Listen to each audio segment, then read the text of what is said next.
When it comes about the scale modeling, there are a lot of people who make their models in just one day. But could you finish a scale model in a high quality standard just in a single journey? Well, last weekend I joined myself into a scale model challenge. Here you only have 12 hours to fully finish a model from start to finish. Do you think I'll make it? I'll show you what happened just after this. This is Notjustpanzer and welcome to my hobby channel. Usually, scale model competitions look for the modeler who better paints. Today, I will talk about this crazy challenge, where the main goal is to be the faster modeler. For years, I've been trying to improve my scale model abilities and making each time more complex painting effects for getting better models. This whole workflow makes me to invest some months to finish one single model. So, 1 month ago, I received a proposition from my local hobby club to sign up to this unique modeling challenge. Rules are pretty clear. You have one model to build and paint, but to accomplish that, you just have 12 hours to work in it. The goals for successfully complete this challenge are: put all the model parts together, give it a nice base coat, apply the inbox decals, and finally apply some weathering effects. You can do whatever you want and whenever you want, but just inside that time frame. But hey, before going deeper into the model building, let's check how I got prepared for this challenge. Thinking about what painting processes should I skip and what others are worth enough to create eye-catching effects, I come up with these materials. First, some basic assembling tools, because I don't want to waste an excessive time for the building stage. Next, some Tamiya colors for the base coat. Also, both clear and flat varnishes for applying the decals and getting a rock-hard surface. A few selected Vallejo acrylic colors for some basic detailing painting for the accessories, and some oil, enamel and weathering products. In this case, weathering effect will have to be represented in a really straightforward way, and if I want to finish the model in time, I will have to skip some of the techniques I usually apply. Once we're ready, let's face the challenge. It's 9 AM and the workplace is ready. Every seat has an individual model and a specific document which explains you the whole setup for the challenge, including some painting color tips, and also some photo references for weathering your vehicle. The kit itself, it's a Tamiya 1/48 scale. Guys behind the challenge design knew what they were doing when they chose this model, as it has a considerable small amount of pieces, and it's supposed to be built really straightforward with extremely minor issues. In the assembly, I started cutting the main parts from the spruce. This time, as I didn't have time enough to check the model manual, it would be better to follow the steps one by one, something that I'm not very used to, but it's better to assure each step as time is running. I had to be extremely careful when building the main body of the car. When working in the main structures, each mistake you make will be hard to solve. Luckily, everything turned out okay, except for some excessive and careless sanding mistakes that fortunately will be covered with future plastic parts. Model general assembly is divided between the main body and the main accessories, wheels and turret. This Tamiya 1/48 model really speeded up the process. Lucky me, this kind of Tamiya kits come very well detailed, but when it comes about individual parts, they're extremely well engineered, so they come in big pieces instead of super tiny parts and time-consuming buildings. In this kit, I repeated the same approach for each piece, and I focused in cutting them precisely. Some pretty basic sanding, removing all the flashes and seam lines, and gluing each part without much effort. In this challenge, there was no room for upgrading the details, or even making some basic texturing. Last steps were to put all the turret parts together. And it wasn't until I finished the turret that I realized that I glued some parts wrong, so I had to make some minor corrections. When finished, the model looks really good and sturdy, even bigger than I expected at first. Okay, now the model is completed, it's time to take the airbrush and start painting, but no fancy photos or cool close-ups this time.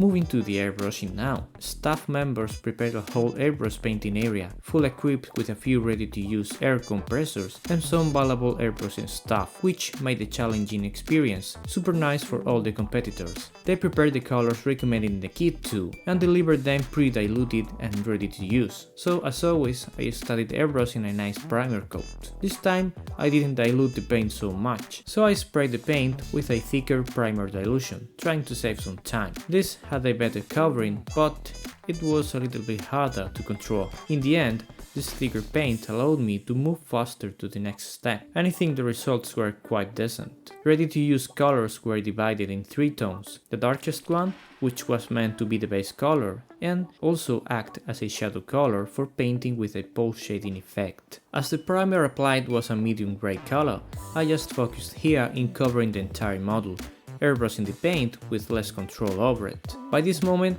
I remember I felt really nervous. I wanted to airbrush the model quickly, at the same time I wanted to create some basic contrast between highlights and shadows. Of course, this is not one of my best airbrushing works, but any mistake I could make at this moment can ruin the entire work. And because the time schedule is so tight, these possible mistakes might leave me out of the challenge. Next, I applied first the highlight color to all the upper surfaces, leaving the facing down parts just with the darker base color. This will create a nice color contrast, enhancing the model's general volume. Also, as I would be using just 3 colors for painting the base coat, each color needs to be applied exactly in its appropriate area, optimizing the painting result. Finally, with the last highlighting color, I applied a more textured effect. Who said speed painting was not compatible with precision, right?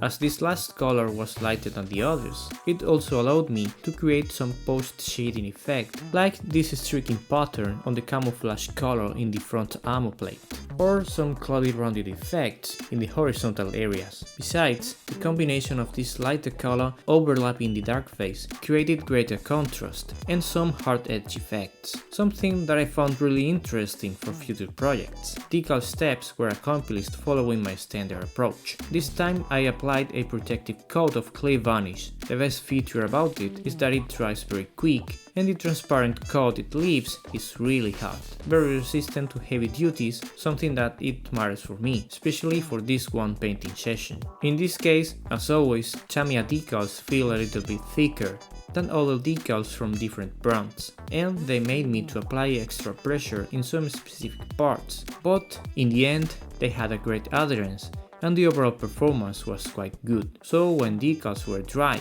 it's time to move to weathering. If I were planning a standard model weathering with no timing limitations, it's clear that I would have chosen a different approach, but in this case I decided to go with a 3 big steps strategy. First, for representing a general coat of dust and mud, I applied an earth effect texture product. In the past, I used this kind of earth products for representing ground textures, and they worked fine in some cases. Applying this earth effect in the lowest areas of the model, as well as in the interior of the fenders, will act as a light matte weathering effect. Using the airbrush again, I used in this case Tamiya Buff heavily diluted, painting ratio of an 80% of thinner. It's a perfect blending tool for this effect. The blur effect you can achieve airbrushing dust colors creates pretty decent color transitions between the grain base and the thicker mud. Also, I used this color for representing dust accumulations in the upper parts, as well as some general pre-dusting effect around the model. Of course, I didn't apply the same amount of weathering to the different model parts. You know, the more effect variety the better. Next, wheels also received the same dust color application, followed by a quick dry brush session with a dark gray color. This is an inverse approach for painting rubber wheels, but in the end it turned out very realistic. Finally, I used this acrylic marker for painting the bigger rubber areas. I've been using this kind of markers for painting big black areas, and I recently decided to include them among my painting tools. After finishing the general dust layer, I continue to the next weathering step. Using a mix of sepia and black oil colors, I created a dark brown wash that I will use for applying some selective pink washes in the model. The good thing about applying the wash after the dust effect is that it totally blends the dusty coat, so it looks like a supernatural part of the model finish. Trying to not to waste my precious time, I thought it would be a nice idea to start removing the excess of paint without letting the oil wash to dry. Not a good choice if you ask me, because I ended up removing more amount of wash that I thought at first.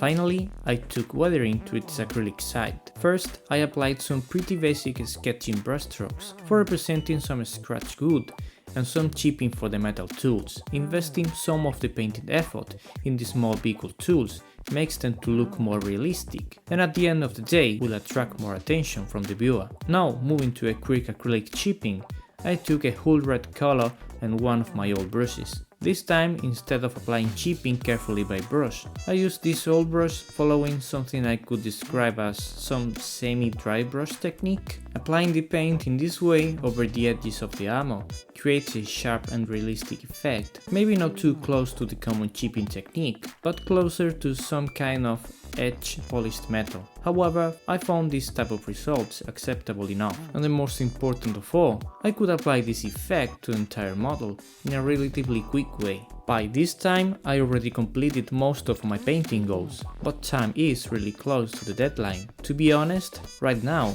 the model is far from finished. It's 7:30 in the evening, and I'm running out of time. In the end, I spent the last 30 minutes at full speed, working in the finishing effects, alternating techniques and moving fast to the next one. As you see, I applied some quick dust speckling, especially in the lower areas, to push a little bit more the texture of the basic dust effect. I represented some grind accumulations on the hull using some sepia oil, also by speckling more diluted color. Some rusted out filters applied in some of the model tools, and finally, super quick and basic spilled fuel effects around the spare jerry cans located all around the model. So, time's up. It's 8 o'clock and challenge is finished. I've tried to push my model finish to a high quality painting standard, but I had almost no time to check any painting step. I omitted on purpose some classic but time consuming weathering techniques. And on the other hand, I focused my entire approach in a few weathering effects with great visual impact. So, after an entire journey building and painting a full model, I managed to complete the challenge on time. Now, it's time to check the final results. To be honest, I'm happy with the result, and what's even more important, I completely enjoyed the challenge. It reminds me in some way to the first models I built when I was a child, and I only needed a few hours to build a new model, just some basic building and quick painting processes, and voila, you had a new kit fully finished. This modeling challenge was a good way to spend the day with great modeling friends. This concept made me think about scale modeling from a totally different point of view. Last years, I've been fully focused in representing realistic painting and detailing my models, but sometimes it feels good to make some other quicker projects, with no pressure on my shoulders. About the model,